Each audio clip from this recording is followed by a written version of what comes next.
Olá, hoje a gente vai olhar para Hebreus capítulo 11, sabe? E já começa com aquela definição forte, né? Ora, a fé é a firme certeza daquilo que esperamos e a prova das coisas que não vemos. Pois é, e logo de cara o texto já conecta essa fé a algo fundamental. Foi por ela que os antigos receberam a aprovação de Deus. Uhum, E mais, né? Diz que sem fé é impossível agradar a Deus.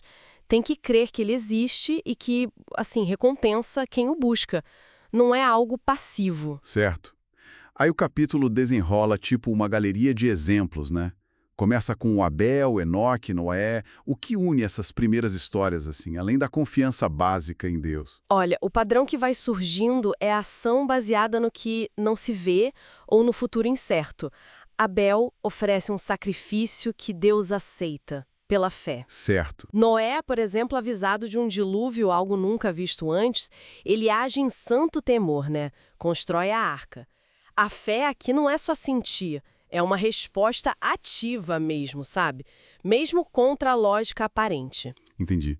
E isso fica ainda mais forte com Abraão, né? Chamado para sair, sem saber para onde ia, vivendo como peregrino lá na Terra Prometida. Exato. Ele buscando uma pátria superior, uma cidade lá no céu. O que essa ideia de ser estrangeiro diz sobre essa fé? Ah, isso revela uma mudança de foco, sabe? Essa fé que o texto descreve tira o foco das seguranças aqui da Terra e aponta para uma realidade final feita por Deus. Não é só esperar bênção agora, mas viver olhando para uma promessa futura que muda o jeito de ver o presente. Eles se viam como pertencendo a outro lugar mesmo. E o teste extremo com Isaac. O texto até fala que Abraão pensou que Deus podia ressuscitar o filho. Isso parece uma teologia bem avançada para a época, não? É um ponto alto da fé dele. Exatamente. O texto ressalta essa confiança radical do Abraão, não só na promessa de Deus, mas do poder dele sobre a própria morte. Nossa. É uma fé que encara o impossível, assim, baseada na fidelidade de Deus. Isso realmente destaca Abraão, mostra a profundidade que a fé pode ter, né? Crer que Deus cumpre o que diz, custe o que custar.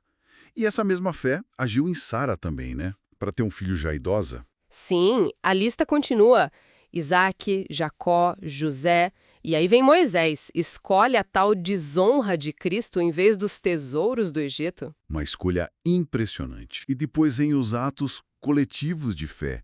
A Páscoa, atravessar o Mar Vermelho, a queda de Jericó, Raebe acolhendo os espiões. E aí ele menciona rapidinho outros líderes, Gideão, Baraque, Sansão, Jefté, figuras até complexas, mas lembradas por atos de fé, né? Só que aí o tom muda um pouco. Muda. E essa virada é fundamental. Depois de listar as vitórias, conquistar reinos, fechar bocas de leão, apagar fogo, o texto entra no sofrimento extremo que veio pela mesma fé. É verdade. Zombaria, açoite, prisão, gente cerrada ao meio, morta à espada. A fé não é um escudo mágico contra o sofrimento, sabe? Mas é a força para continuar mesmo passando por tudo isso. É o que nos leva àquele paradoxo no final, né? Todos estes não obtiveram a concretização da promessa. Eles viveram e morreram na fé, viram as promessas de longe, mas não viram tudo se cumprir. Qual é o sentido dessa tensão? Olha, talvez seja o ponto mais, assim, profundo. A fé deles foi real, Deus aprovou, mas a recompensa completa e além da vida deles. Hum, Isso desafia aquela ideia de uma fé meio que comercial, sabe? uhum. Que espera retorno total e imediato aqui. A perspectiva é bem mais longa. E a conclusão? O texto fala que Deus tinha provido algo melhor a nosso respeito, para que eles não fossem aperfeiçoados sem nós. Quem somos nós e o que isso implica? Bom, o nós ali se refere primeiro à audiência original da carta, né? Uhum. Cristãos, talvez judeu-cristãos que estavam sofrendo perseguição. Entendi. Mas, por extensão, acaba incluindo todo mundo que vem depois na história da fé. A implicação é que o plano de Deus une todo mundo através do tempo. A perfeição, a consumação da promessa inclui tanto os antigos quanto quem veio depois, culminando em algo que eles só anteciparam. Cria uma comunidade de fé imensa através das eras. Então, essa nossa conversa sobre Hebreus 11 deixa uma imagem bem complexa da fé. Ela age no invisível, traz vitória, mas também sofrimento. e continua firme mesmo sem ver a promessa completa em vida. Exato. Fica essa pergunta no ar, né?